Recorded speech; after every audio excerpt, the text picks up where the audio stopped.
Hey everybody, and over to my to the right of the screen, you see Greg, and Greg is in an airport right now. So we're going to do our best to do the show. Greg was on his way to Canton to the Fantasy Football Expo that's happening this weekend, but unfortunately, travel issues and problems with planes, and so he's stuck in Minneapolis. Minneapolis, Minnesota, yes. And you can tell from his voice that he's been probably doing lots of running and lots of maybe flapping of his arms to be able to get the plane to get him to Canton. But we're going to do our best. So welcome to the Thursday Checkdown. We are excited tonight. We have a guest who will be joining us in the second half of the show. But I thought we'd go ahead and talk a little bit about the Fantasy Football Expo before we have our guest show. And so Greg was supposed to be our feet on the ground or our man in the streets to talk about what he's seen and done already. But I got up at 3:30 this morning to catch a 6:10 flight out of Austin, and my flight was delayed 90 minutes. While I'm in air, I'm assigned a seat on the flight to Cleveland, but it took off 15 minutes before I landed. Oh my gosh. So, your time in Canton's going to definitely improve because the Fantasy Football Expo is really the premier event for both content people like Greg and myself and people who just are interested in fantasy football. So we encourage all of our watchers and our listeners to, make the trip out to Canton. If not this year, then in future years. Next year for sure. Plan for it now. Definitely. And, you get a chance to meet people like myself. You get a chance to meet people like Greg and other really well-known people in the luminaries. So what I thought I'd do, though, is to let Greg tell us a little bit about what he's planning on doing for the next couple of days. And then I'll share my own personal schedule. And hopefully it gives you an idea of what sort of things happen at the expo. So, Greg, why don't you give us an idea of some of the things you're planning on doing? The first thing I'm planning on doing is getting there. Once I get there, I've got to drive from Cleveland to Canton, which if I get on this next flight, I'm going to be driving at 11:30, 12 o'clock at night, which is not a good idea, but it is what I'm going to do.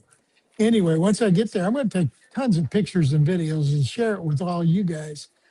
Personally, okay, I'm involved in a thing called Draft Night Out, where I'll be drafting in the Isaac Bruce division against fellow fantasy fanatics. So that should be fun. After the draft we just did on Sunday, I'm getting exhausted, to be honest. But there's a lot of other things going on. In fact, you're involved in one of the big ones. They're having a golf tournament. Now, I don't golf anymore, but that would be cool. That would be cool. And then they're having a couple parties. There's something going on Friday night. I don't even remember what it is. Yeah, big Friday party that goes on at Centennial Plaza, which is a big open space with buildings and food services. And I tell you, it's a great opportunity to actually meet and talk with people that you either usually look and see on things like YouTube's like this podcast, or you read their content and, websites and, draft preparation guides. It's the big Friday night party where we all get together and just kind of cut loose, get ready for party. And we party. And we party. Although some of us are there really strictly just to learn, get a chance to meet with, some of the people that we look up to. That's Saturday, though. Saturday, they've got all the presentations from the stage. They've got a thing called King's Classic and Queen's Classic draft, of which, unless I'm mistaken, and I'm rarely mistaken, you're taking part in the IDP version of it. Yes. In fact, I will get a chance to draft in the King's Classic Dick Butkus division. Gary Davenport, God, the godfather of IDP, runs this every year, and it's 14 of the top IDP analysts and me squeezing in there to get a chance to play with the very best in IDP. Now it's a combined offense and IDP league, so you really do have a fun time. But this is Isn't Mace drafting against you in that? from the TSA team. Mace is going to I be think, he's He- drafting for JC, right?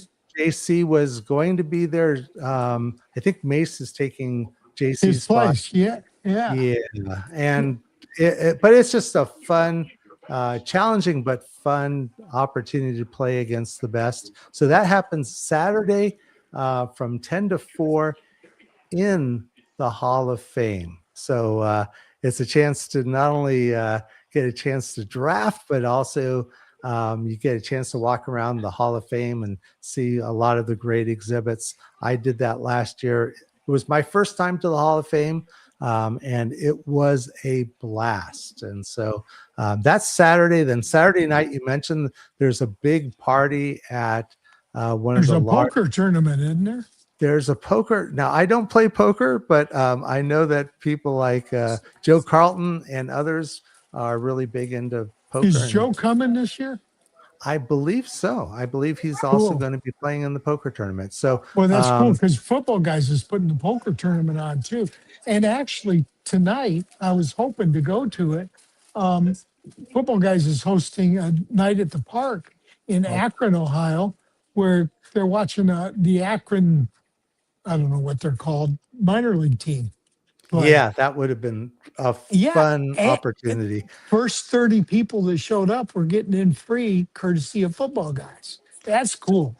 So both of us on Sunday are going to be pretty busy because they do a lot of, well, that's when the expo happens. And so a lot of the analyst teams will have booths where they're able to share information about their team and what they're doing this year. It's also a great opportunity to meet and talk with people that you've only had a chance to see over the internet. They also do a number. Excuse me? Some of these guys are actually on TV. Yeah. And so it's a good chance to see the big names, the big stars, but also, the people like Greg and myself who aren't quite as famous. Well, Greg's famous. He's a Hall of Famer. But the other thing that they have is a series of roundtable panel discussions where you'll get a chance to learn about what's going on in fantasy football, advice on how to grow your content or grow your content team. I know that they'll be talking about artificial intelligence and how it's being used by and impacting fantasy football. It's really more the traditional type of a summit or conference that people like me who are coming from the tech industry are used to attending. But that's really the big thing happening on Sunday. And Albert, Monday I'm leaving. On Monday I'm leaving. I did not want to leave Sunday because I don't want to miss anything. Yeah, I'm leaving Sunday night, so I'll get a chance to see most, if not all, of the activities on Sunday. But yeah, I have to work on Monday, so I'll be taking that late night work. I know people that are retired just rub it in all the time. Why do you insist on using 4-letter words in my podcast? Well, it pays my bills, So anyway, that's what's happening this weekend. And Greg, as you can tell, is excited about his trip to Canton. I'll be flying out tomorrow morning very early, getting up at 4:30, picking up Tip Major at 5, and then driving us to the airport. And we're not going to be on the same flight out, so that's going to be cool. And then we'll drive from Cleveland to Canton. Hey, if I don't make this flight, I might be able to give you a ride down anyway. Well, I already have the car set up, so we're all good on that. So that's what's happening with the expo.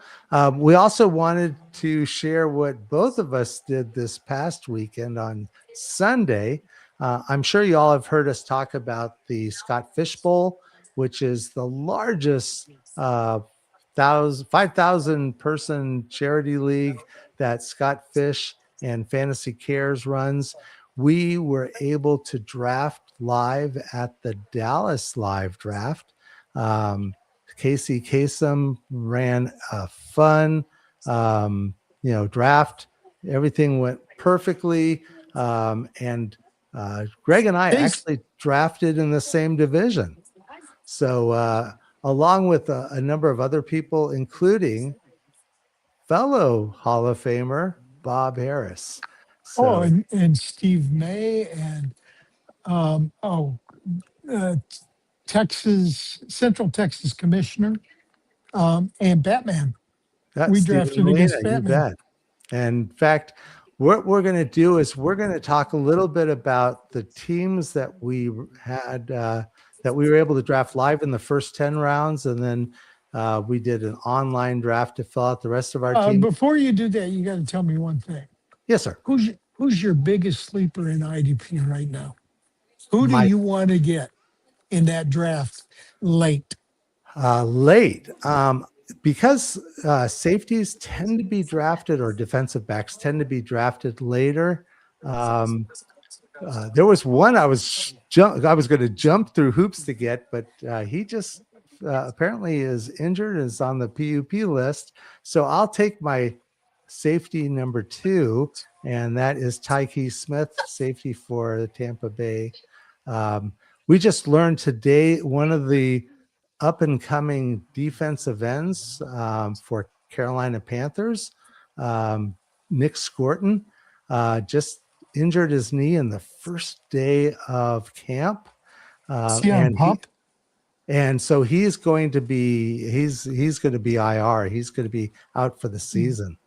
So, and that would have been someone I would have targeted, and I would have said his name right off the bat, because, he's expected to make just a huge jump this year. And Carolina Panthers were supposed to be a pretty good defense, in part because of the strength of their defensive line. So this is going to really impact a lot of decisions people are making in the ITP world. But Greg, why don't I go ahead and I'm going to pop up your... No, not yet. I got to ask you one question. Mm-hmm. I'm a Michigan fan. I'm a Lions fan. The Lions drafted an outside linebacker edge rusher from Michigan this year. Do you expect him to end up starting at any point during the season? You're gonna have to help me with his name. I think it's Derek Brooks or Derek Johnson or something like that. Oh, Derek Brown, maybe. Yeah, I actually drafted him in a draft with the hope that he was going to, if not this year, but since I play mostly in dynasty leagues, he was going to be someone I was hoping to be able to have develop for the next year and following years. Because anyone who's going and being the bookend to Aiden Hutchinson is going to be in a good place to also get opportunities, because obviously offensive lines and offenses will be kind of focused on Aiden. Focused on Hutchinson. But I've got... Okay, I'll let you pop up my thing now. Okay, so so this is Greg's team, and again, we drafted 10 live in Dallas, and then we got to go home and draft online for the other 10 players on the league. I'm popping it up now, and there you started your draft you were in the 110 position, and I knew that in Chicago, Justin JC drafted in the 8th position, and he got Jameer Gibbs at 8 and Amon-Ra at the 5th pick of the 2nd round. So I figured for sure Amon-Ra would fall to me. So I wore my Amon-Ra jersey.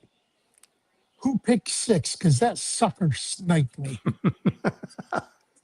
Yeah, I was actually wondering if he was going to slip to you. So you went a different direction then after that. You decided, well, I lost out on my favorite running back. I lost out on my favorite wide receiver.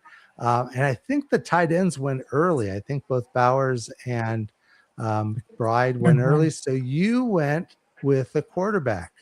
And I figure with this scoring system and the addition of AJ Brown, who I had hoped to pick up in the second round, I was trying to get a bookend. I was trying to get Drake May and AJ Brown. And what I should have done is gone with Brown first and May second, because he probably would have fallen to me. And I went May 1st. And then when I went to get Brown, stupid Harris sniped me. One pick before me, he sniped Brown right away from me. You So don't I went sound with, bitter. You don't sound well, bitter at all. not at all. But the one pick that I've been getting the most crap about in that draft is my second round pick. And that's Luther Burden, who I think is going to be huge this year, especially downfield. I think that Caleb is playing better. I believe that Chicago is going to be playing from behind an awful lot. So that means more throws. Now, I realize Roman Dunze is a talent, but I don't see him as the downfield threat that that my boy Burden is. And I think Burden is going to have a huge jump in his second year. And with these bonuses, you got to explain these bonuses, man. 10 points for a 20-yard reception. If it's a 30-yard, you get another 10 points. That's 20. And if it's 40, you get another 10 points. That's 30. And they're additives. Yeah, that you could really Uh, rack up. And in fact, I think they call it, what do they call this? Pinball or Pinball, pinball pinball scoring. scoring. So that's really what's going to make this fun. I'll tell you the couple of players that I like a lot that you had drafted. And in part because it's kind of like, okay, these both players are expected or hope to have really the big jump this year. And that is Marvin Harrison Jr. and Brian Thomas Jr. Give us your thoughts on, or, what made you want to target those players, and give us your thinking around that. Quarterback play, offensive coordinators, and the fact that both these guys had talent. It's just a case of putting it together. Brian Thomas Jr. as a rookie showed his talent, and then he suffered last year. So people have dropped him way down their boards. I think that's a mistake. I like Parker Washington, but I think Brian Thomas Jr. is the dog in that room. Marvin Harrison, same thing. You got a receiver off the end that played really well last year, but You're he's referring to been in Mike the Wilson. yeah, Michael's been in the league a while, and that's the first year he's really had a great year. And I just remember Marvin Harrison Jr., he's got pretty good bloodlines. His daddy did okay, you know. So I think with this scoring system, you got to have wide receivers that can go down the field. So when I was drafting, I targeted two things in my draft strategy. First and foremost, youth, and second, speed. I wanted people with speed because the big plays are going to get you the points. Yeah, if I would have gotten with the dynasty Scott Fishbowl, your team would crush it, because you do have a lot of young up and coming players with Price, with Tyler Shuck as your QB2. You drafted Casey Concepcion. You got Omar Cooper Jr. I mean, you really did go I hit after the youth. the young and up and comers. So the other thing that again, and this is a league that really focuses on high scoring and lots of bonuses. A player I think that is going to, I don't want to say surprise. Well, first of all, Malachi Fields, I think, is going to surprise. I think, he's drafted into the right place. He's, I think, going to be a player that's going to be a dart favorite target, especially in the second half of the year. But you Well, also look at it. Look at his. If you go into Sleeper and you pull up his outlook, 2026 outlook, he gives his speed. I think he was under 4.4. Yes. So fun team. Of course, you don't win the draft. I guess you can lose the draft. I mean, lose your league via the You don't draft, win the league in the draft, but you don't certainly win the can league lose in the it. draft. And there are free agents runs each week once the season starts. So it's that player who's able to respond to things, the inevitable injuries or Yeah, the but wait a changing. minute. you're bypassing the most important thing about my draft. Uh-oh. Now I'm looking to see if there's a Okay, Lion or look a at my Michigan. second. No, look, there's one former Michigan player, but the second and fourth round I was sniped by Harris. Mhm. And I did want Tucker Kraft, which I could have gotten because I drafted before him in the third round, but I didn't want him that early. So he took another player I wanted, but he didn't snipe me. But late in the draft, I was all in on this young kid that somebody that's supposed to be my friend sniped from me. Why don't you tell the people who he is and why you took him? Oh, gee. Well, let's go ahead and pop mine up then. Let's see. Could you be talking about San Francisco 49er wide receiver, rookie wide receiver, Dejon Stribling? I certainly am. And he could end up starting on that wide receiver room because it is not superb. Yeah, And and Brandon that's Ayuk is going to be gone. yeah, and that's one of the reasons why I gave him a good look at the end of the draft was because after all that It wasn't the end of the draft. What round did you take him in? 17.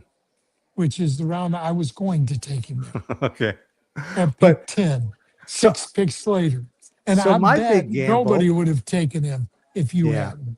So my big gamble was at the 104, and that's the draft position I was drafting from.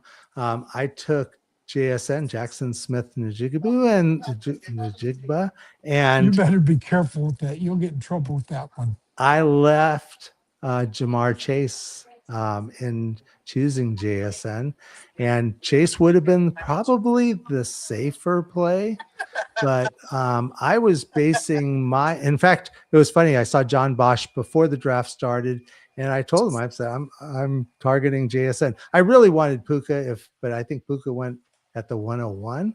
So didn't get a chance to get him. But JSN was my second wide receiver for this type of scoring, in part because of those bonuses that you get. He and Puka tied for the lead in last year in the 20 plus yard catches with 27. But JSN was the clear leader in the 40 plus receptions with 8. I thought originally he had 10, but it was 8. And Puka had 5. So I'm actually looking for JSN to have another big year, maybe even take that next big step. And he Those has as good of a chance of being wide receiver 1 as any of the top 3. And I think really there's a top eight 3. eight 40-yard reception is 240 points without counting the yards, first downs, touchdowns, and receptions. Just on bonus, that's 240 points. And I'm not sure. Actually, our good friend Joe Frick does a really good job of, crunching these numbers. But I think JSN may have been the leading wide receiver, if not the leading scorer overall. If it wasn't Puka, it was JSN. If I it think it wasn't was JSN. CMC was the highest scoring player last year in this format. So anyway, and then I went safe with Drake London, Marion Hampton. He could, and I was looking for upside too, to be quite Quick honest. question. Quick question. Why do you think Drake London is safe? Who's his quarterback? Who was his quarterback last year? Kirk Cousins, who's no longer in town. Yeah. So Who is his quarterback? I think Tua is going to be And okay. how did Tua do for Waddle last year? Yeah. Yeah. But the year before, Sorry. yeah, I'm sorry. The year before, I think had he Tyreek. supported Tyreek Hill Ty- and Jalen Waddle. So Waddle was fine when he had Tyreek Hill taking all the coverage. and there's my next wide receiver, Jalen Waddle, going to Denver with Knicks, and I think he's going to be. He may supplant Sutton as the wide receiver 1 there, but I think he's got a Sutton's great there, opportunity. so the two of them will split the coverage, so he should be good there. And and I was going for upside again. So I went with Watson and Pierce, two wide I'll, receivers Christian known Watson for. is another one you sniped on me. What round did you take him in? That was 609. Okay, so no, you didn't. You just took And him earlier than I wanted. I If you'd have wasn't too taken him in thrilled, seventh, but I took a second Green Bay wide receiver with Matthew Golden. Um, I took a Texan wide I like receiver, Jaden. Golden too. I like Golden too. I think he's going to be good this year So I think my in wide this system. receivers are okay. I Solid. think quarterbacks, Herbert, Purdy, and Young, nothing bad there. My running backs after Hampton, That's a they're. pretty strong, you know, that's a But pretty strong this is a set. league that's going to favor wide receivers and tight ends, and other than Mark, I don't think. Yeah. Oh, I Jason think Taylor. people are overvaluing tight ends because tight ends play is so up and down. Knowing when to start them is going to be very difficult. Yeah, that's true. And then,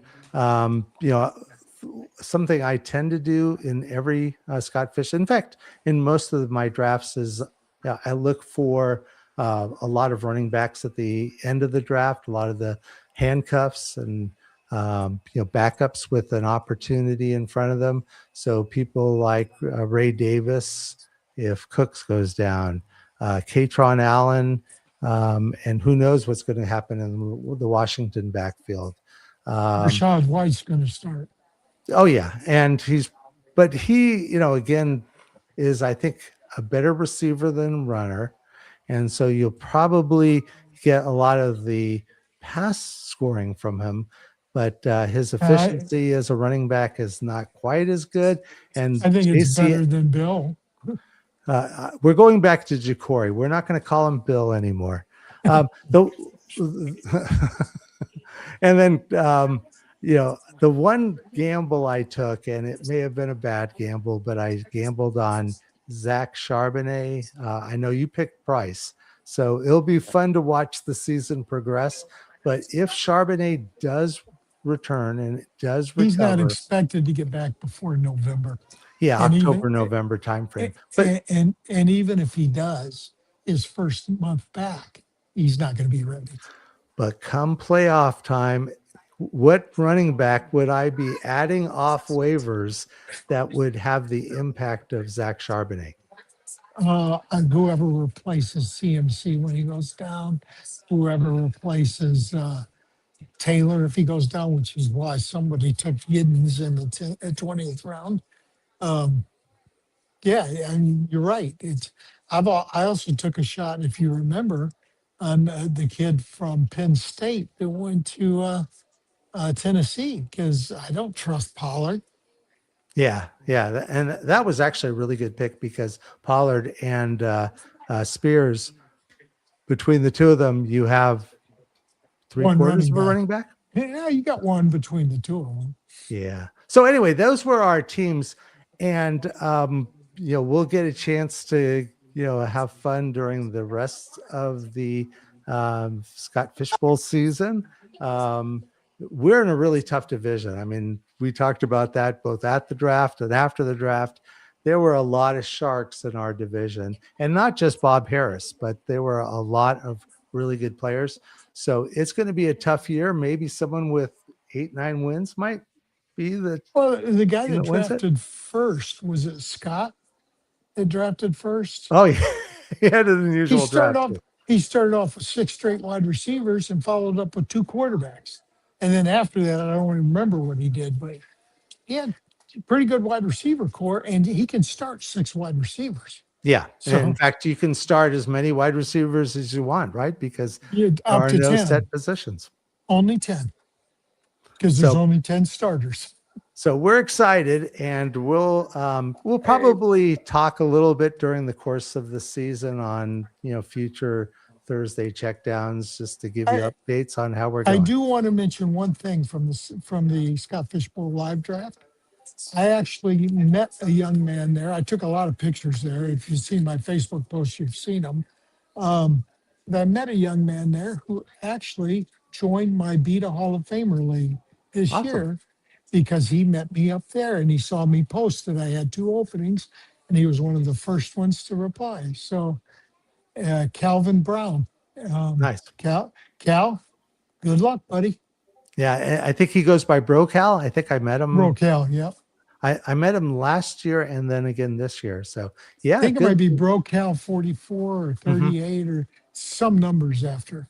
Well, again, we've kind of been, talking about ourselves, and one of the things that we like to do on Thursday Checkdown is to bring a guest who can, share a lot of great insights. And this week, we're very, very pleased to have Lou Brunson, and I'm going to pop him up. He's been waiting patiently in the green Woo! room. Hi, Lou. How you doing? Hey, good. It's great to be here with you guys. Thank you so much for having me on today. Oh, Well, thank you for filling an open spot for us. That was very kind of you. Oh, so absolutely. Happy to do it.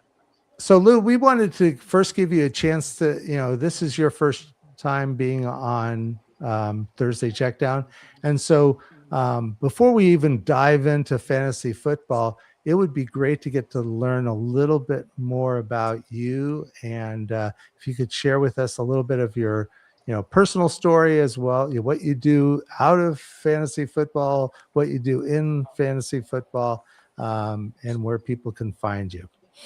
Yeah, absolutely. So, on a personal note, my family and I have actually been living in an RV and traveling around the U.S. For the last 7 years now. We set out in summer of 2019. Our goal was to make experiences in all the lower 48 states in about a year. And then 2020 happened, and we all know that the world kind of caught fire in 2020, and that changed things up quite a bit. Um, but so we've still been living that life. We're actually outside of Seattle now, in Washington. I'm going over to the Seattle Live Scott Fishbowl Draft on August 2nd. So I haven't done any Scott Fishbowl drafting yet. I'm one of the few people who hasn't at this point. Uh, Well, Greg will yeah. share his advice with you for a fee. No, I won't. I won't charge you anything. I'm just I kidding. charge. Too I kind.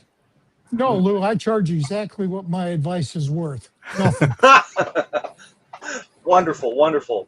Um, so yeah, and as far as fantasy football goes, I got started with Mike McGregor and Draft Buddy a little over 2 years ago now. He brought me in to help update the news through the site, write some articles for him, and that sort of thing.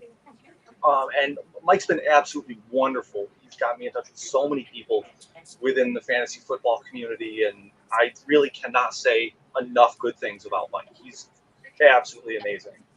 And then after my first season with Mike and Draft Buddy, so that would have been, transitioning into January of 2025, Nate Polvo of Optimus Fantasy reached out, asked me if I'd like to get involved with him. And I kind of started off as a writer there. And I say started off because I've kind of taken on whatever we've needed me to be as we've been growing the Optimus brand and everything like that, whether it's designing projections, not just, uh, we were struggling coming up with a responsible way to get projections involved with our things. So I was like, all right, well, I'm just going to do it and figure it out. And I started digging into researching how to do it responsibly. I mean, the big thing is, I don't want to be going out here and say, okay, start Jalen Naylor over Justin Jefferson, on a week-to-week basis, that sort of thing. Yes, it may happen, but we know that's just football. Not necessarily responsible to be projecting it that way necessarily, at least not without good reason, right? So started kind of going down that route, and my role at Optimus has kind of grown and grown to the point where I've kind of become a pillar there of behind-the-scenes stuff, whether it's whatever we need in the moment, drawing up a business plan to, talking about company values and getting those settled, and, making projections that are Scott Fishbowl specific even. Okay, so I've got to ask you. You're kind of in Yeah. a unique position by holding an analyst position with two separate sites. So when you're putting your uh, rankings together, how did the two sites complement or frustrate you? because you may be building to different scoring systems when you're doing the rankings for each site. I don't know. Not every site uses the same basic scoring system. Sure.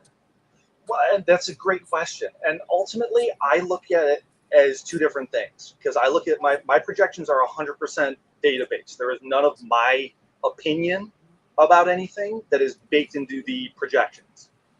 And I also project based on a stats level. So as long as you have the ability to hook it up to your league, I can translate my projections into your league, no matter how unique it is. I will fully admit that does not include kickers, defensive special teams, or IDP yet. That is, I hope to be going down that path this next offseason when I have more time. Because this was 6 months of doing and redoing and refiguring and researching. So as far as what's different, I look at it as projections these are the numbers and what the model says, and then my rankings are okay, but what do I as a person think is different from that? Like I can see AJ Brown on the sideline reading. I understand what the model says, and I understand what my eyes see based on that. Nice. And over at Optimus, you write about something called the Guts Dynasty model, and that maps out how every player has a production curve. Yes. Can you tell our listeners what is the core philosophy behind the Guts model and how it works? Sure. So GUTS is an acronym, and I like it because it works on two levels. Number one, it stands for the Gravitational Unifying Theory of Shifts. GUTS. Because you got to have guts to play Dynasty. It's you got to go out and you're going to make calls that you're not comfortable with, and there's really no wrong way to play it as long as you're having fun doing it, right? You want to play it as a day trader, awesome. You want to draft a guy his rookie season and hold him his entire career because you got Travis Kelce, awesome. And neither is wrong. But the idea behind that, because it's a whole bunch of words that sound great, but what does it all mean? Is really just that there's all these forces that are both player specific, me, the player, and outside of the player, acting on how they're going to go forward. And it's all going to pull them towards where they should be. And this is everything from their draft capital, past production, when it transitions from draft capital to their own individual production, teammate value, injury history, contracts that they sign even, and more. I actually have 84 different research documents that are all built into the GUTS model that help not just on a short term, but up to a 10-year window and evaluate them based on that. I got to say, I'm going to skip my next question for the time being because this intrigues me.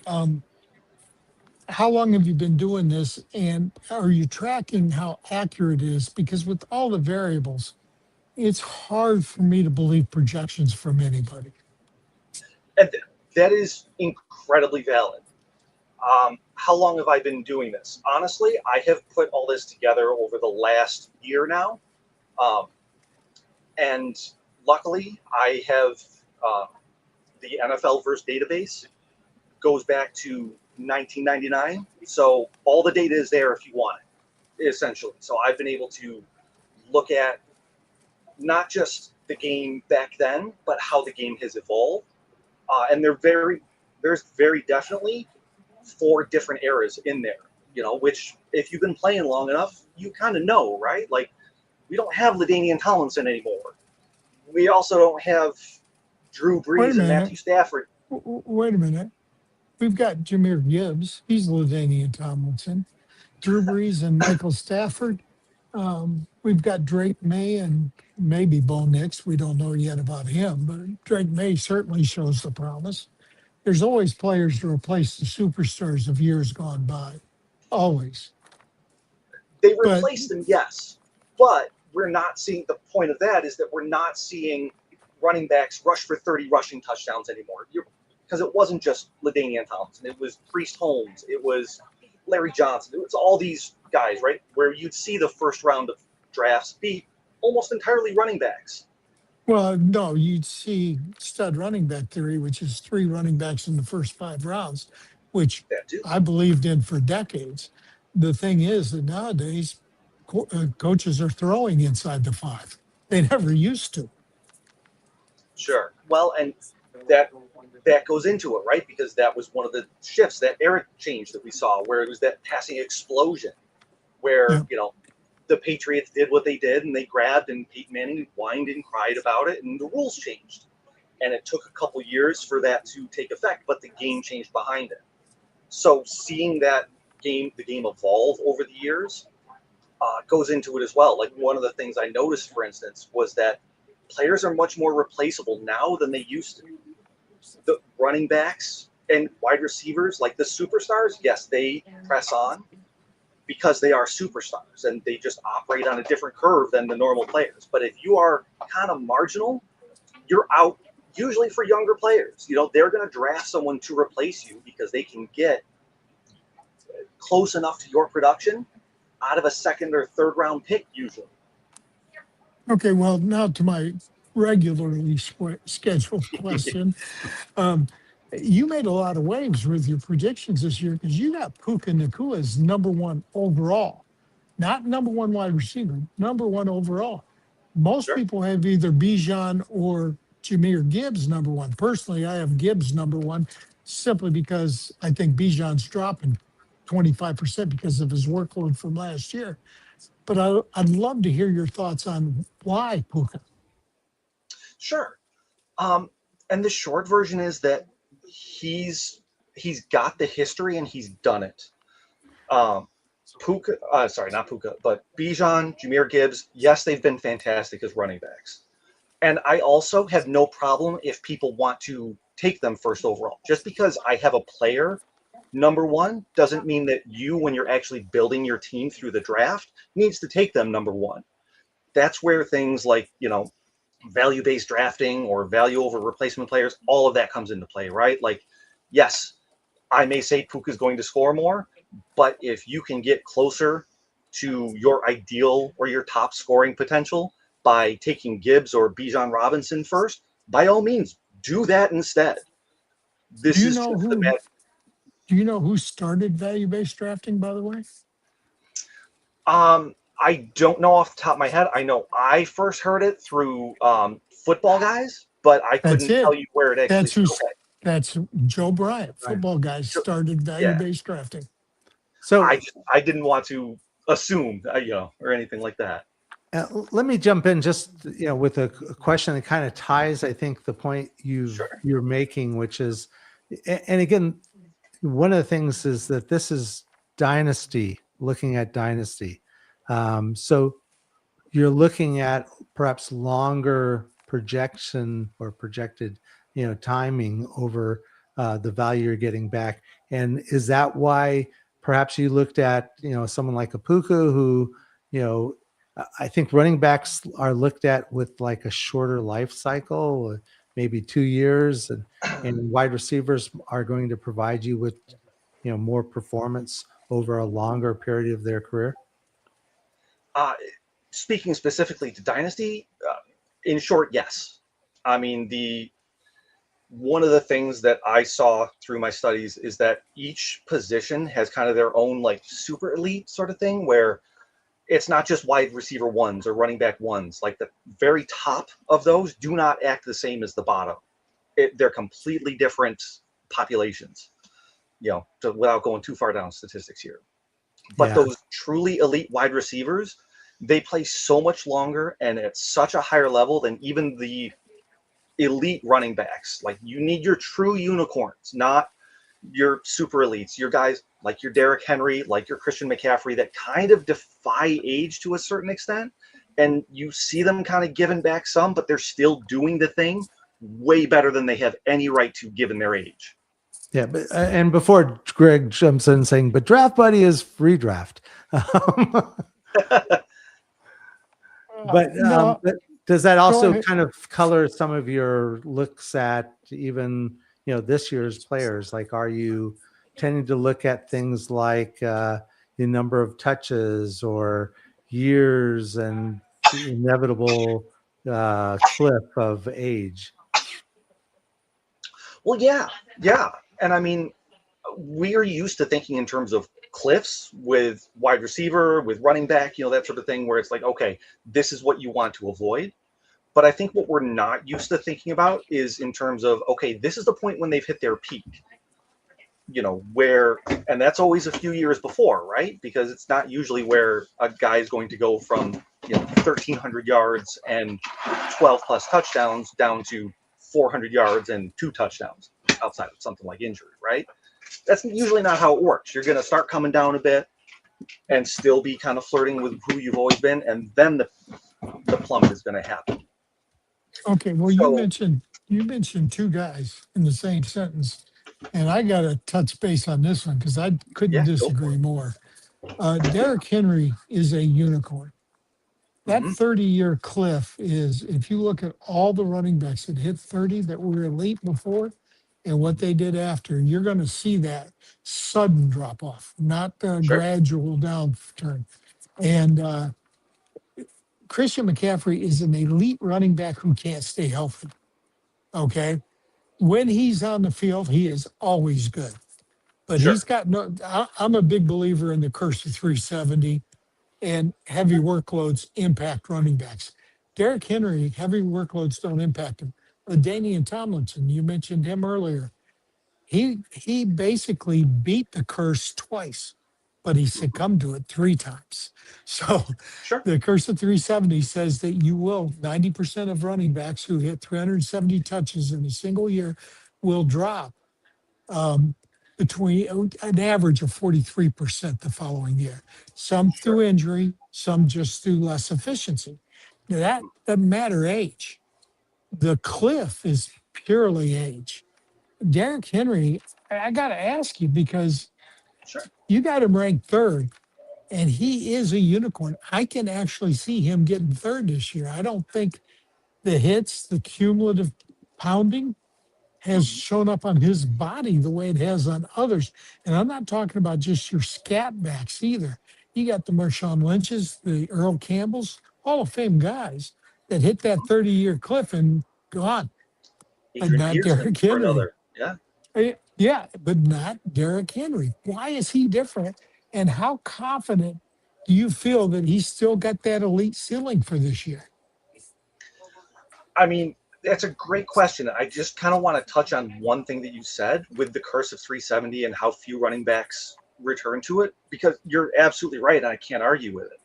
But one of the things that I found time and time again with my research is that averages like that hide different populations. And while overall, yes, you're absolutely right, those elite running backs, those unicorns, they buck that trend a lot more often than the also-rans. Like you said, the LaDainian Tomlinson. Actually, LaDainian Tomlinson's the only one that I can think of that did that's an elite guy. Every other running back, 90% of running backs who get 370 touches drop an average of 43% in scoring the next year. Yeah, some you of it through injury, some of it through, and that's going back to 2000. I went back 25 years. Yeah, if you go back a little further, you got someone like an Eric Dickerson who was able to a little further. Yeah, a little bit further back. But hey, we're Greg and I are a bit older too.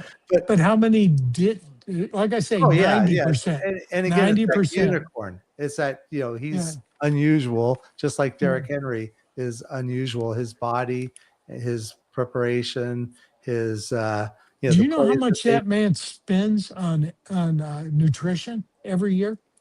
$250,000 on nutrition a year.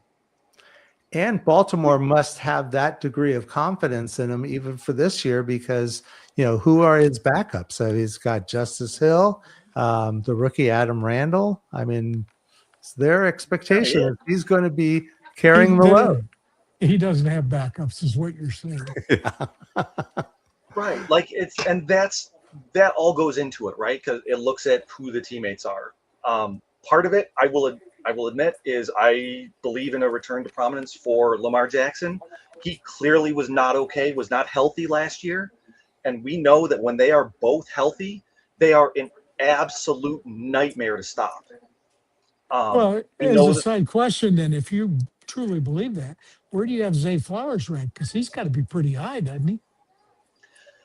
I, I will admit I don't know off the top of my head. Okay. I'm not a big Zay Flowers guy in general. I Well, who think else is going to catch the ball? that's the thing. Nobody has to catch the ball for those both to do well, as far Because as he Lamar runs. Jackson and Derrick Henry. Because he runs, yeah. Right, right. And one of my favorite just watching football ideas is the gravity of a player, right? Like how many eyes are watching a certain player on a given play. And having the gravity of Lamar Jackson and the gravity of Derrick Henry on the field at the same time is just, I wish I wasn't a Bills fan to have to root against it, because it's amazing to watch as a football fan. Yeah. You got, as a Bills fan, you're going to love DJ Moore. I got to tell you. He's someone I'm unreasonably high on this year. So you recently did a live 12-team, 2-quarterback PPR startup draft on the Optimus YouTube channel. And with the 2026 rookie class officially arriving at training camps, how are you evaluating, or how are you evaluating these incoming quarterbacks and wide receivers in startup environments versus in the standard redraft? Sure. So quarterback wise, I only care about Mendoza. Period. One of the things I looked at, with the Guts projections is when do rookie quarterbacks get the chance to start, right? Because it's not just about how they perform; it's about when do they. Some guys are going to be, Sam. Oh my gosh, Darnold. Oh, I almost called. I want to call him Bradford every single time, and I know that's not right. Every single time. Sam Darnold. Some guys are like him; they get thrown to the fire right away, and some guys are Jordan Love, right? So what dictates that? And essentially, it's just the quality of the quarterback in front of him, right? He's Matt got a good Stafford quarterback in front of him. Yeah. Because Just won the MVP last year. People, not who are you talking about? Ty Simpson. Sorry. Oh, I thought you were talking about Mendoza, because I was going to say Mendoza actually has a good quarterback in front of him. It's probably going to keep him on the bench at least most of the first year. Yeah, and in fact, maybe an interesting question that we probably wouldn't be thinking of at this point in the season, after seeing, and Mendoza just got a huge salary contract just today, but is who would be the first rookie to start? Would it be Mendoza? Would it be Carson Beck? It'll depend on injury. But also where Arizona is halfway through the season. And if Could be Ty struggling, Simpson. It could be Ty Simpson. He's got an aging quarterback in front of him. But the thing is, it really depends. It does depend on Matt Stafford. Absolutely. Like if he gets hurt, yep, absolutely. And like injury changes the conversation completely. And that's one of the things that I typically separate from the equation, especially for quarterbacks, simply because injuries are so random. Like, it's not a matter of. And the other difference is that the Rams are a competing team. They're going to, be, of course, sticking with Stafford for the season as long as he doesn't get hurt. Whereas the Cardinals and the Raiders, they're not expected to compete or contend. So they're looking at their future. Simpson was drafted before Carson Beck, obviously, but Beck still probably has a better chance of starting, and maybe even there's a change with the Jets. You don't know. So, so your model then looks at when you're starting to evaluate things like quarterbacks or even wide receivers, when they might be brought on board. So part of it is obviously draft capital. Carson Beck, I think he was drafted in the 4th round, if my memory serves correctly. Obviously, Simpson was drafted and Mendoza were drafted in the 1st. That right there sets them on 2 different paths. Like only 16% of quarterbacks that get to I don't want to say are drafted after the second round, but that get to start and get to play that are drafted after the first round end up being fantasy relevant. That kind of QB1-ish. Like maybe they're not. There's some guy out of Michigan a couple of years ago, 6th round pick, if I recall. He did pretty good. Yeah, when was that? Yeah, some time ago. Yeah. Yeah, Hey, yeah, and that's the thing. I thought he was going to bring up like Notre Dame's quarterback was a 5th round pick. He made Hall of Fame too. That might have been some years ago. You can't give me an opening like that with Brady. I'm sorry. Yeah. Anyway, you're you're right right. about JJ McCarthy. He'll quiet back down again. Yeah, maybe. I'm telling you, you can say that. I still think AJ McCarthy has a future in this league. We'll see. JJ. But, Yeah. hey, you wrote an on article. the clipboard. You wrote an article called "The Mystery Box Paradigm."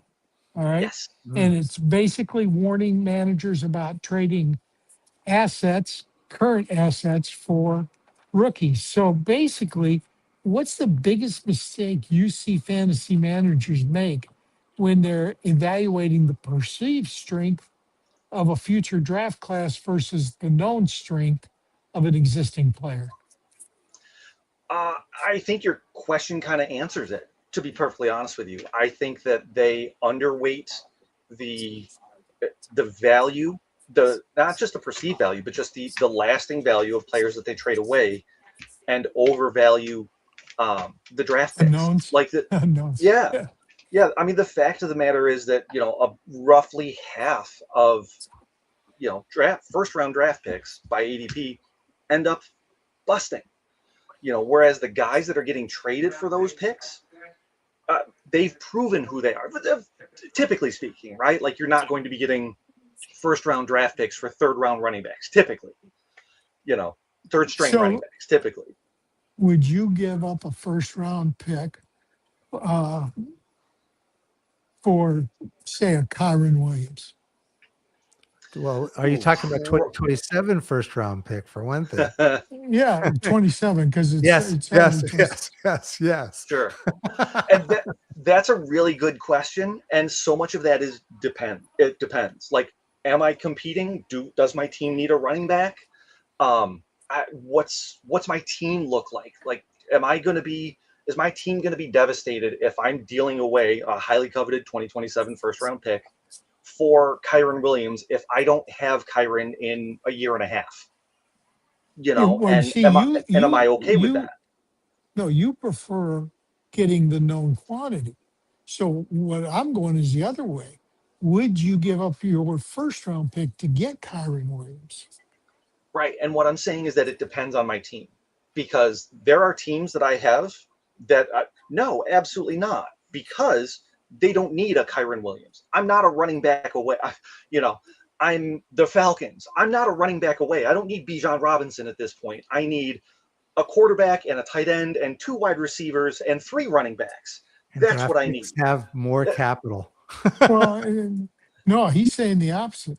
No, he just said that if his team situation was that a Kyron Williams would be wasted on his team because he's not contending, and so therefore bringing in a mature veteran running back isn't going to have the value, especially the tradable value, as a high first round draft pick, especially. Yeah, but you don't know that it's high. I didn't say high.